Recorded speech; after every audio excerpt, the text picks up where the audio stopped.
प्रथम फेज में जो बहाली हुई उसमें भी जो सप्लीमेंट्री रिजल्ट निकाला गया, निश्चित रूप से उसमें भी घोटाला हुआ। जिस प्रकार से होना चाहिए वो नहीं हुआ। इस प्रकार से लग रहा है कि शिक्षा विभाग और बीपीएससी के द्वारा जो ये शिक्षक बहाली का जो ये है उसमें लग रहा है घोटाला ही घोटाला है। इस तरीके से सेकंड फेज की बहाली को देखते हुए रिजल्ट जारी हो गया। अब जाकर अभ्यर्थियों में आक्रोश देखने को मिल रहा है। अभ्यर्थी कई सारी विसंगतियों को देखते हुए आरोप आयोग पे मर रहे हैं। ऐसे में सरकार से लगातार कई सारी मांगे कर रहे हैं। हमारे साथ बात करने के लिए बिहार सरकार के पूर्व मंत्री आलोक कुमार रंजन है, जुड़ेंगे, बात करेंगे। आलोक रंजन जी, लगातार अभ्यर्थियों द्वारा आप सवाल उठाया जा रहा है रिजल्ट जारी होने के बाद। ऐसे में अभ्यर्थी कह रहे हैं कि पीएच कैटेगरी में और पीआरटी में सीट खाली है, लेकिन उसको नहीं भरा गया है। कैसे देख रहे हैं? नहीं, देखिए, जिस प्रकार से शिक्षक अभ्यर्थी की बहाली की गई है, प्रथम फेज में जो बहाली हुई उसमें भी जो सप्लीमेंट्री रिजल्ट निकाला गया, निश्चित रूप से उसमें भी घोटाला हुआ। जिस प्रकार से होना चाहिए वो नहीं हुआ। इसमें भी बहाली हुई। इसमें भी कई विषय ऐसे हैं जिसमें कि छोड़ दिया गया।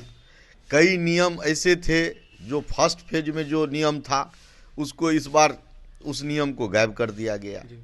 तो जिस प्रकार से लग रहा है कि शिक्षा विभाग और बीपीएससी के द्वारा जो ये शिक्षक बहाली का जो ये है उसमें लग रहा है घोटाला ही घोटाला है। तो हम तो सरकार से मांग करते हैं, अभी बहुत ऐसे अभ्यर्थी हैं जो कि कई विषय अभी खाली है जिसमें अभी उसको होना चाहिए था, जिसको रोकने का काम किया गया। सप्लीमेंट्री का फिर से इसमें भी सप्लीमेंट्री रिजल्ट आना चाहिए, उसकी भी मांग हम सरकार से करते हैं। और सरकार जो नियम है उस नियम को सभी फेज में समान नियम हो। आप जिस प्रकार से विसंगति है, और कई इस बहाली में जितना विसंगति हम देख रहे हैं आ रहा है, लोग अभ्यर्थी का जो आक्रोश है इसको सरकार को देखना चाहिए, उस सब की जांच करनी चाहिए। और जो भी सीट बचा हुआ है उस सब पर बिहार में आपने कहा है एनडीए के काल में ही ये सारी जो बहाली है ये हम लोगों के काल में ही है का जो है सो किया हुआ है कि उसी समय में ये सीट जो है सो उस समय में जो है सो हम लोग लगभग 3 लाख शिक्षक की हम लोग बात करते थे। शिक्षक के लिए हम लोगों ने हम शहीद हुए, हमारी पार्टी के हमारे कार्यकर्ता शहीद हुए, शिक्षक बहाली के लिए, शिक्षकों के लिए शहीद हुए हैं।